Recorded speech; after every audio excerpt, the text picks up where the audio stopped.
Halo Sobat Alam, balik lagi di channel kita.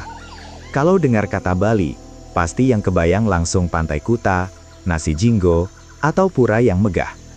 Tapi tahu nggak sih, Bali itu menyimpan rahasia alam yang jauh lebih eksotis, terutama di dunia avifauna, alias burung-burungnya. Bali bukan cuma tempat wisata biasa. Dia adalah rumah bagi beberapa spesies burung paling langka dan paling indah di dunia. Dan hari ini, kita akan bongkar habis, burung-burung apa saja yang bikin Pulau Dewata ini jadi surga tersembunyi bagi para pecinta satwa. Siap-siap terkesima ya, karena yang kita bahas ini benar-benar special edition dari Bali.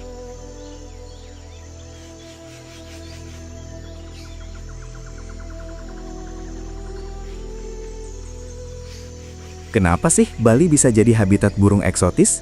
Simpelnya, lokasi Bali itu strategis banget. Dia berada di tengah garis Wallacea, garis imajiner yang memisahkan fauna Asia dan Australia. Ini menciptakan ekosistem unik. Ditambah lagi, Bali punya Taman Nasional Bali Barat, TNBB, yang jadi benteng pertahanan terakhir bagi banyak spesies endemik. Kontras antara hutan kering dan hutan hujan di pulau kecil ini menghasilkan keragaman hayati yang luar biasa. Sayangnya, karena luarnya kecil, kelestarian burung-burung ini jadi sangat rentan. Makanya penting banget kita tahu dan ikut menjaga mereka. Oke, kita mulai dari yang paling ikonik, yang namanya sudah mendunia. Jalak Bali, atau dalam bahasa Latinnya, Leucopsar rothschildi. Burung ini adalah permata mahkota fauna Bali. Bayangin, burung ini hanya bisa ditemukan di alam liar Pulau Bali dan gak ada di tempat lain di dunia. Warna putih salju murni yang kontras dengan corak biru terang di sekitar mata membuat jalak Bali ini terlihat sangat elegan dan mewah. Gak heran dia jadi favorit banyak orang. Tapi di balik keindahannya, ada kisah sedih tentang perjuangan hidupnya.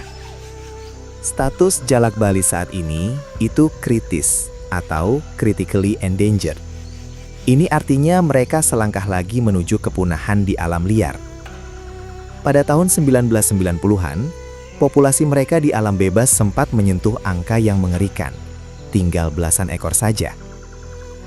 Penyebab utamanya jelas, perburuan liar untuk perdagangan satwa peliharaan yang gelap, dan juga hilangnya habitat alami. Untungnya, program penangkaran dan pelepas liaran yang masif, terutama di TNBB, berhasil sedikit menaikkan angka populasinya. Tapi perjuangan ini masih jauh dari kata selesai loh. Selain visualnya yang memukau, jalak Bali juga punya suara yang khas. Kicauannya itu keras, lantang, dan sangat bervariasi. Sering disebut sebagai siulan panjang, ocehan, dan suara dengungan yang bisa menirukan suara burung lain. Coba deh, kalau kamu dengar kicauan yang nyaring dan mendominasi di area konservasi, kemungkinan besar itu suara jalak Bali yang sedang menandai wilayahnya atau memanggil pasangannya. Keindahan kicauannya inilah yang membuat burung ini sangat dicari oleh para kolektor, sekaligus menjadi bumerang bagi kelestariannya. Banyak yang bingung, jalak Bali dan curik Bali itu sama atau beda? Sebenarnya, curik Bali adalah nama lokal lain untuk jalak Bali. Tapi di Bali juga ada burung jalak lain yang eksotis, walau bukan endemik murni seperti jalak Bali. Contohnya adalah jalak suren. Tapi fokus kita tetap pada jalak Bali sebagai spesies kunci. Namun, kalau kita bicara burung jalak secara umum di Bali, mereka semua punya peran penting dalam ekosistem. Terutama dalam menyebarkan biji-bijian. Mereka adalah arsitek hutan, guys. Pindah dari yang serba putih elegan, mari kita lihat burung-burung yang warnanya kayak pelangi. Bali juga rumah bagi berbagai jenis burung berkicau yang super indah.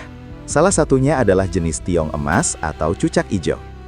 Meskipun cucak ijo tidak sepenuhnya endemik Bali, varian yang ditemukan di hutan Bali seringkali memiliki karakteristik suara dan fisik yang unik, menjadikannya incaran para kicau mania.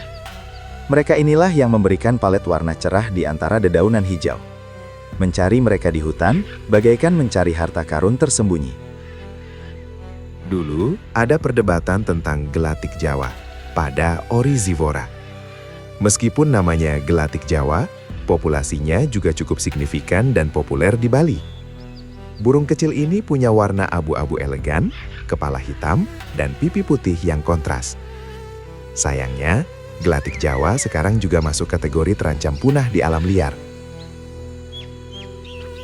Bali menjadi salah satu tempat terakhir di mana kita bisa melihat mereka dalam jumlah yang lumayan. Keindahan mereka yang mungil namun elegan membuat kita sadar betapa rapuhnya kehidupan di alam bebas. Semua burung langka yang kita bahas tadi, mayoritas bertahan hidup berkat perlindungan ketat di Taman Nasional Bali Barat. TNBB bukan hanya hutan biasa, ini adalah laboratorium hidup dan tempat suaka bagi jalak Bali dan spesies lain.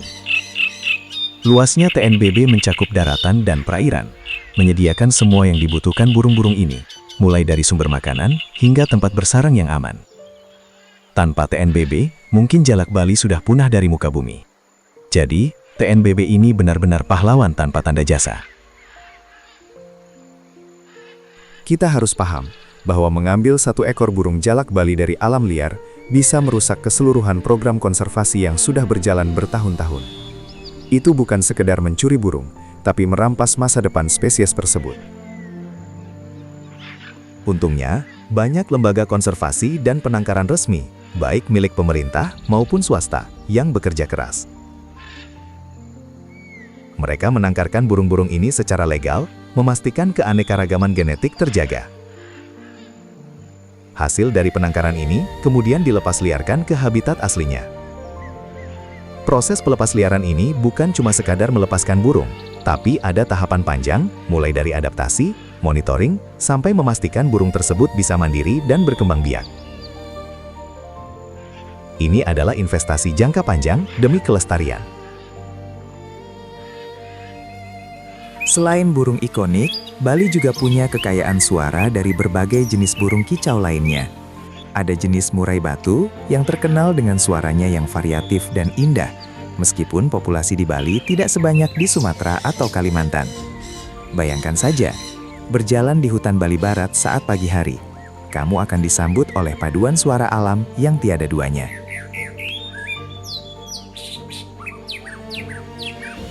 Itulah mengapa banyak pecinta burung yang rela jauh-jauh datang ke Bali hanya untuk mendengar konser alam yang disajikan oleh burung-burung ini. Buat kalian yang tertarik untuk melihat burung-burung ini langsung, ingat ya, kita harus jadi pengamat burung yang bertanggung jawab. Jangan pernah mendekat terlalu agresif, jangan merusak sarang, dan yang paling penting, jangan pernah mencoba membeli burung-burung yang dilindungi secara ilegal. Bawa teropong, kamera, dan buku panduan, tapi tinggalkan jejak seminimal mungkin. Kehadiran kita seharusnya tidak mengganggu kehidupan mereka. Birdwatching yang etis adalah kunci menikmati keindahan alam Bali seutuhnya. Pelestarian burung-burung eksotis ini tidak akan berhasil tanpa peran serta masyarakat lokal. Di sekitar TNBB, banyak desa yang kini sadar bahwa menjaga burung langka bisa menjadi sumber penghasilan melalui ekowisata. Mereka menjadi mitra konservasi, bukan lagi pemburu. Ketika masyarakat merasa memiliki dan mendapatkan manfaat dari keberadaan burung-burung ini, tingkat perlindungan otomatis akan meningkat. Ini adalah model konservasi yang paling ideal. Alam lestari, masyarakat sejahtera. Sering muncul pertanyaan, kenapa jalak Bali bisa dihargai ratusan juta? Jawabannya sederhana, kelangkaan dan legalitas. Burung jalak Bali yang legal, yang memiliki cincin penangkaran resmi dan dokumen lengkap, harganya sangat tinggi. Karena mereka adalah hasil dari upaya konservasi yang mahal dan rumit. Harga ini mencerminkan biaya penangkaran, bukan sekedar harga jual. Ingat, membeli jalak Bali ilegal sama dengan mendukung kepunahan mereka. Jangan pernah membeli atau mempromosikan perdagangan satwa dilindungi. Setiap keputusan kecil kita hari ini menentukan apakah generasi mendatang masih bisa melihat jalak Bali menari di alam bebas. Jadi, lain kali kamu ke Bali, jangan cuma fokus ke pantai. Luangkan waktu sejenak untuk mengapresiasi keindahan alamnya yang tersembunyi. Terutama burung-burung eksotisnya. Mereka adalah warisan Indonesia yang tak ternilai harganya. Mari kita jaga bersama. Terima kasih sudah nonton sampai habis. Jangan lupa like, share, dan subscribe untuk konten alam Indonesia lainnya. Sampai jumpa di petualangan berikutnya.